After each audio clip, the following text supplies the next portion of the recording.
Terima kasih Anda masih bersama kami di iNews Prime pemirsa, dan kami mengajak Anda untuk memberikan pendapat di nomor telepon 0213927456.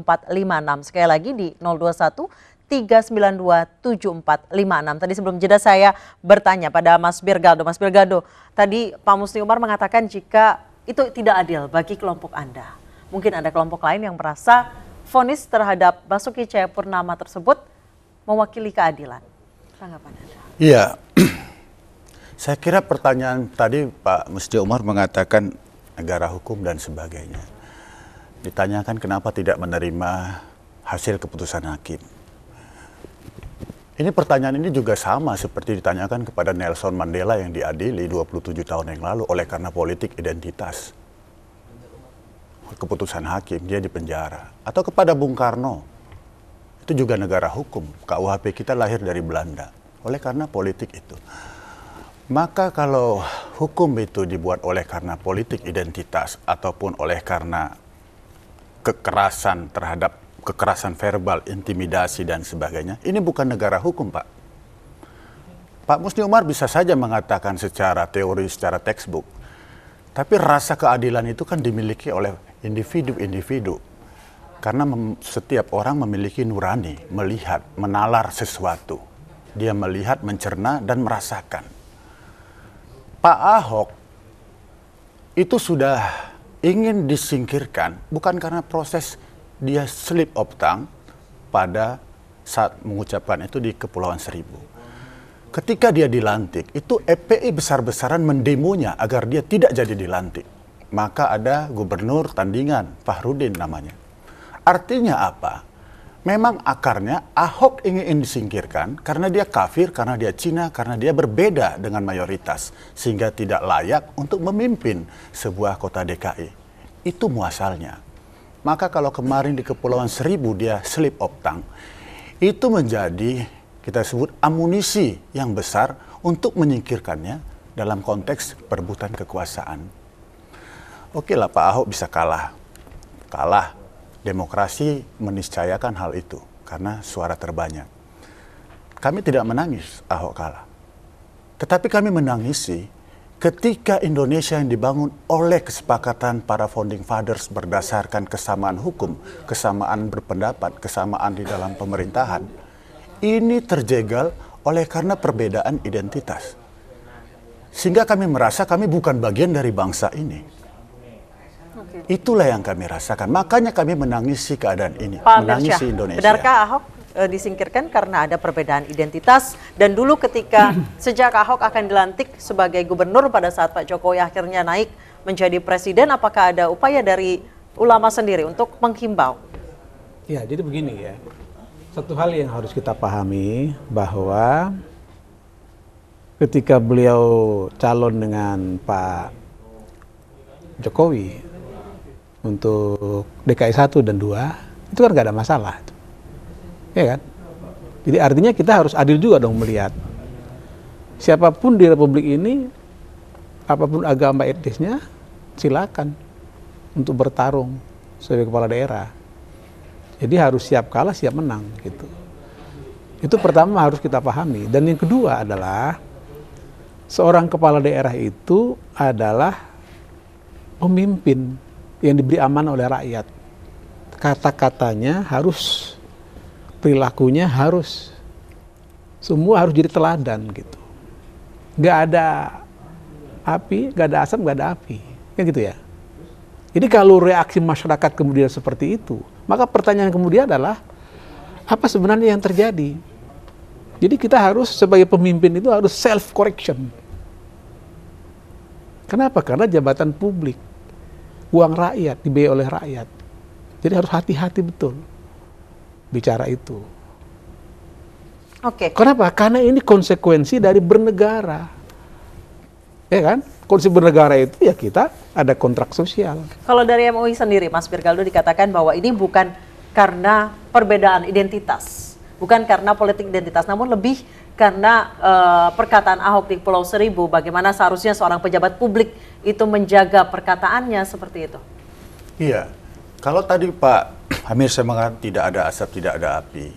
Saya kira kan Pak Ahok ini punya hati, punya perasaan.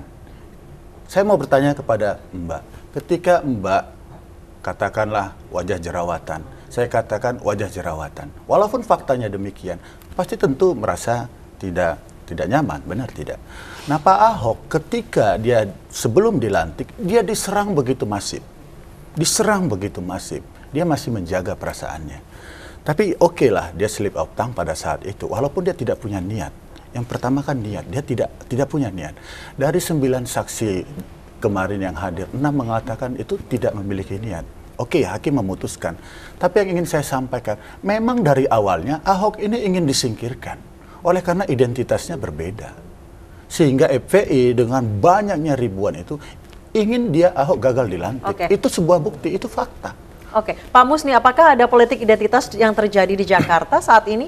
Di tahun 2017 yang sudah begitu modern? Saya ingin bertanya dulu, menjawab apa yang disampaikan. Apakah salah politik identitas? Amerika aja ketika Barack Obama mau jadi presiden, dia harus pergi ke gerejaan dan dia mendeklar bahwa saya adalah orang Kristen. Itu di negara yang begitu kampionnya demokrasi, mbahnya demokrasi. Apalagi di negara. Tapi saya ingin mengatakan, Ahok itu tahun 2007 itu kan dia menjadi bupati di Bangka Belitung ya. Dan itu terpilih begitu saja. Di Kalbar itu mayoritas Muslim.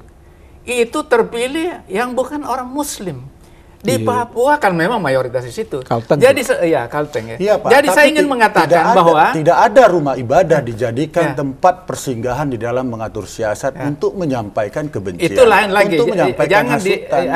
Ini yang terjadi. Saya belum selesai. Kira-kira kalau melihat bagaimana tingginya toleransi bangsa Indonesia yang mayoritas Muslim itu, nggak ada di negara di dunia, Pak. Adakah di negara Barat dimanapun yang minoritas kayak Muslim itu dia jadi gubernur, jadi apa? Nggak ada itu, Pak. Jadi kalau kita menyadari di Kanada itu, kebetulan sudah ada yang jadi menteri, Pak. Iya.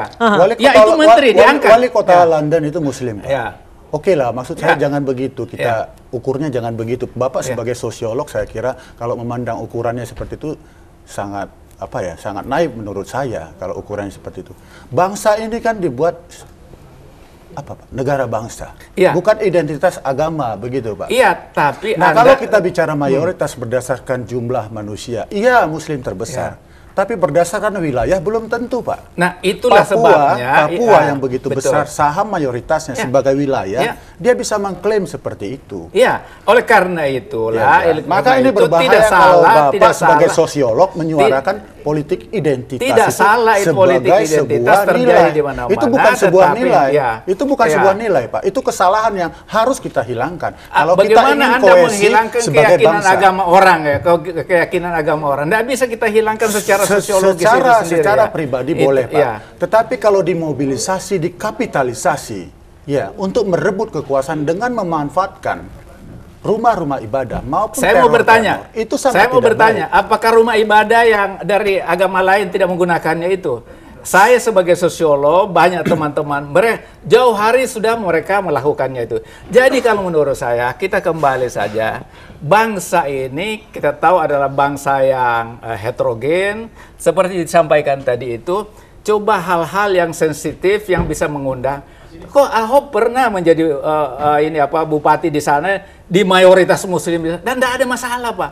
Yang menjadi pemicu itu ketika yang dia ungkapkan itu bukan hanya waktu di Bangka Belitung, bahkan dia menulis tahun 2007 itu merubah Indonesia dia sudah sebut surat Al-Maidah. Orang lain nggak tahu itu, Pak. Banyak orang Islam nggak tahu itu.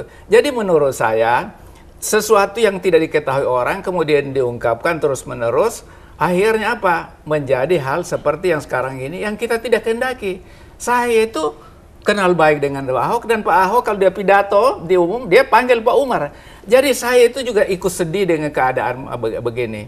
Tetapi sebagai bangsa Indonesia yang menghargai, menghormati hukum, kita tidak punya pilihan kecuali menerima hukum itu sendiri dan kita berusaha ada upaya-upaya hukum.